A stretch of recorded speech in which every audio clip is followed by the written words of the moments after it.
And hello, everybody. I decided to do the stream sort of unannounced. Figured I would talk about Byron. Just a relatively short stream. It's only going to be about that. I'll of course get back to regular streaming tomorrow. But I felt the need to do the sort of short stream. I will try to not be too emotional. It'll be hard, of course. I've turned off TTS. I'm not going to be recognizing subs and all that other stuff. So, all right, you guys. So as you know from earlier, Byron Bernstein, Reckful, he took his own life this morning. We all became aware of it, I think, around like 11:30 noon Eastern. And it was, I think, very upsetting to most of us who found out on stream, and a lot of us stopped our stream. So, where to start with Byron? Obviously, first of all, an amazing pioneer on Twitch. He did so much for the community. As you guys know, he started, I think, in maybe 2011, 2012. I think he helped with the donation buttons. He changed the way that the whole IRL streaming occurred, I think, when he did these trips to to Spain and all these other things. He also was a pioneer in terms of mental health as well. I did know him actually, chat. I knew Byron before I was even a streamer. So I'm not gonna deal with trolls right now. So let's not get into any of that. I'm not gonna deal with that right now. And obviously mental health is as well what you've seen with Dr. K. And all the various streamers they've had on. So, all right, you guys. So obviously, an amazing guy who's a pioneer. As we know, he also played World of Warcraft. Now, I was not somebody who played a lot of World of Warcraft, but I was familiar with the game. He was an amazing rogue player. I think he was #1 ranked in the world for quite a while. And just to give you an example on that topic, the guy that I work with on chess and his roommate, they've played WoW for many years, and until recently, they weren't aware that I knew Byron, because it's not a topic that I've talked about, but they were familiar with Byron from his WoW days many years ago.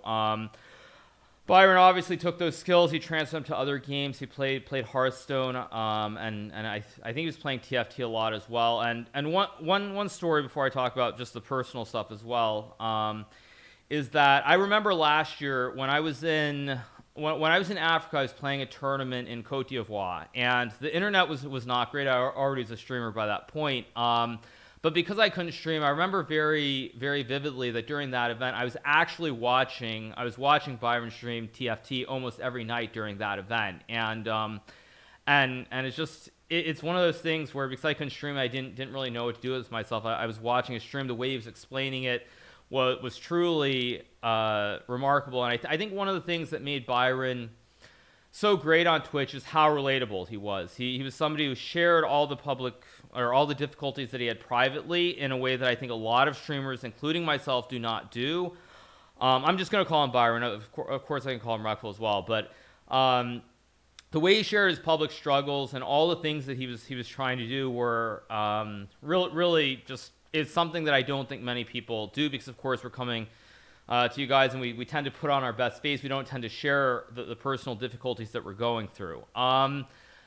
So just, it was amazing the way he did that. Now, in terms of my relationship with Byron, I don't remember exactly how it began, because the Twitter DMs don't go back beyond the middle of 2017. But I think somehow he discovered, I don't know if he saw me in some publication or something that I did, but he did find that. He followed me on Twitter and sent me a DM about 3.5 to 4 years ago. And just getting off topic very slightly, one thing that I always try to keep in mind, especially when I do streaming, is to remember your roots, remember where you come from. And so obviously, as a relatively big streamer now, there are many more people that I talk to in the streaming world. But I always do look back, and one thing that I always will remember is sorry, just give me 1 second. Is that before I was a streamer, obviously I was a chess player. Before I was a streamer, Byron was someone who took an interest, someone that I did talk to.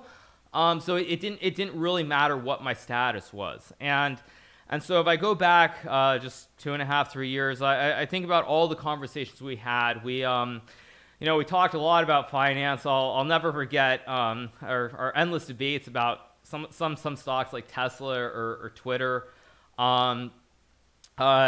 it really was a lot of fun. I was scrolling through the Twitter DMs earlier, and just seeing all the stock talks we had on various stocks and so forth. It's something that I will always remember, even if we didn't always agree. The other thing that I would say in our personal interactions is we also talked a lot about life. And one thing that I thought was very interesting is that both of us had this perspective of what would we be doing if we were not in our professions. For example, like if Byron was not streaming, what would he do? And he was always asking me as well, if I wasn't playing chess, what would I do? And would we find satisfaction, success from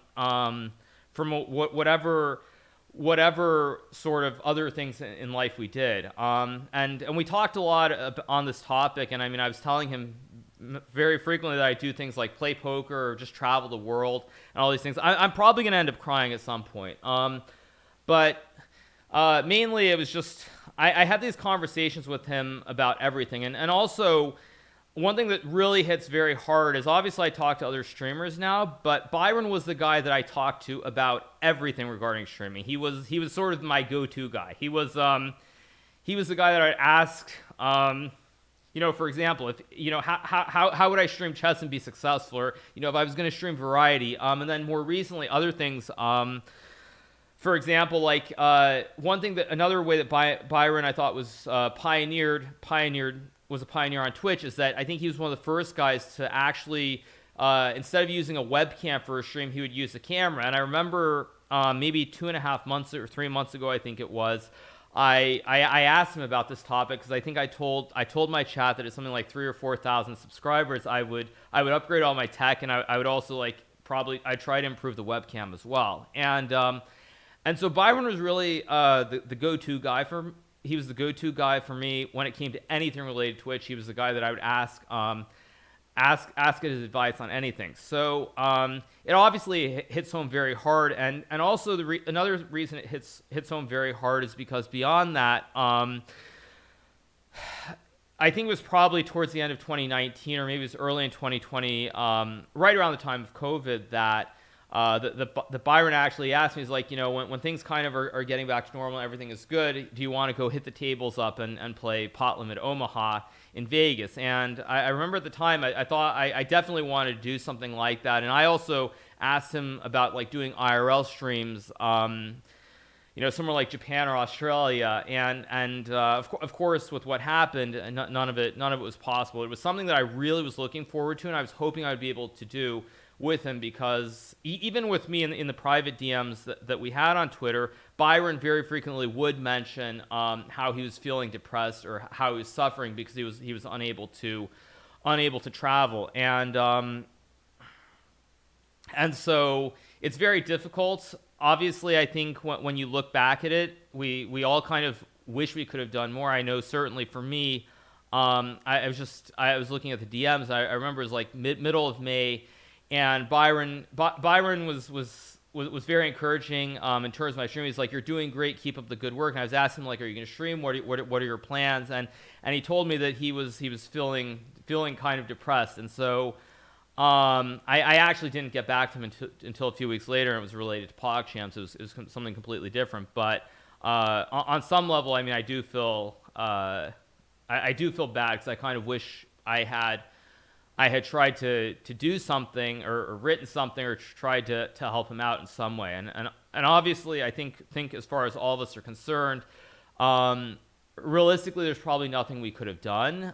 He had these thoughts for many years. I think from the first time that I first started communicating with him, he did mention this. So I think everyone on some level wished they could have done something. We know, of course, that that's not how it works. But I do feel bad, and also I think it's just one of those things where I kind of wish I had perhaps written some messages to him more recently, because the last time that I did communicate with him was around the beginning of June. Of course, as we know, when someone has these sorts of thoughts, it's very difficult. And I'm going to take a step back very briefly and talk just very quickly about some stuff that happened to me many, many years ago. So when I was much younger, probably about 12 to 13 years old, well, let me backtrack. First of all, I do think I do have a little bit of this bipolar stuff going on with myself. I know I don't talk about any of this stuff on stream, but I do know that I am very slightly, at least,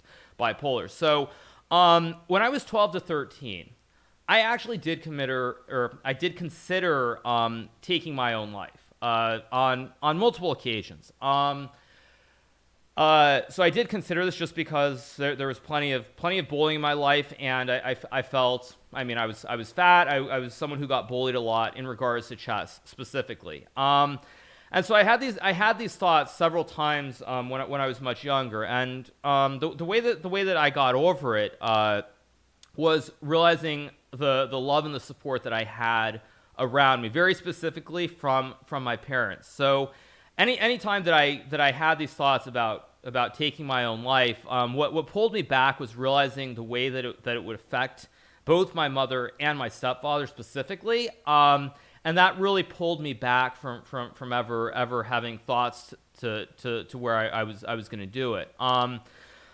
So I think getting back now to Byron, or people who are considering this in general, I think what's very hard is to realize how loved we really are, and I think what we're seeing with Byron is all the love and support from everybody. Now, I actually was watching his stream, the rerun stream earlier on his channel, and I had to turn it off because I was breaking down. I couldn't control it, and I was just sobbing. But I hope that for all the pain that Byron had and the suffering that he was going through for many years, I do hope that he's at peace and he's in a better place now. I know there are many other streamers who this will hit very hard as well. For me, though, what I will say about Byron is he's always the guy that he's the guy that I always remember as someone who was there, who I talked to, had great conversations with long before I was on Twitch, long before I became a big streamer. And I think what he's done for everybody on Twitch should never be forgotten. I certainly hope that he gets. I think Twitch would definitely give him a global emote. Blizzard, obviously, they have to do something, because I know, even from my conversations, I know some other streamers have said this. In many ways, when WoW banned him, or not, I mean when Blizzard banned him from WoW, I think that took a lot out of him mentally. So not gonna go on with much more, but I would just say I think for all the people who knew Byron, certainly Becca as well as some of the other streamers like Forrest, and I think who knew him very well in real life, as well as his parents. I mean, there's just nothing I think that can be said for the pain. I think losing one child, let alone two, to something like this. Nim as well, yeah, of course.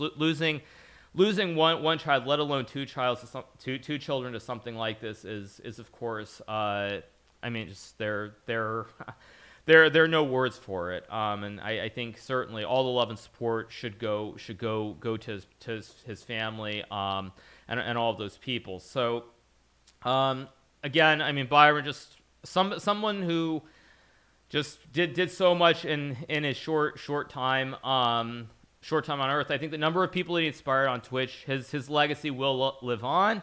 And I think, you know, as far as I'm concerned, he's someone that I'll never forget. It's going to be very strange, knowing, like, whenever I think about something on Twitch or like something like poker or some of these fun things that I want to do, that he won't be there to talk to will be very difficult, because, as I said earlier, anytime I had some thought or something related to Twitch, he was always the person that I would ask. So once again, Godspeed, Byron. Rest in peace. You'll never be forgotten, and I just hope you're doing well wherever you are. So, okay, you guys, I am gonna bounce now. I know I made it. It was only like 20 minutes. I'm sorry for doing this impromptu stream, but I just kind of wanted to get it out there. Again, you know, love and peace to Byron, to his family, to everybody out there. Just, you know, try to be kind.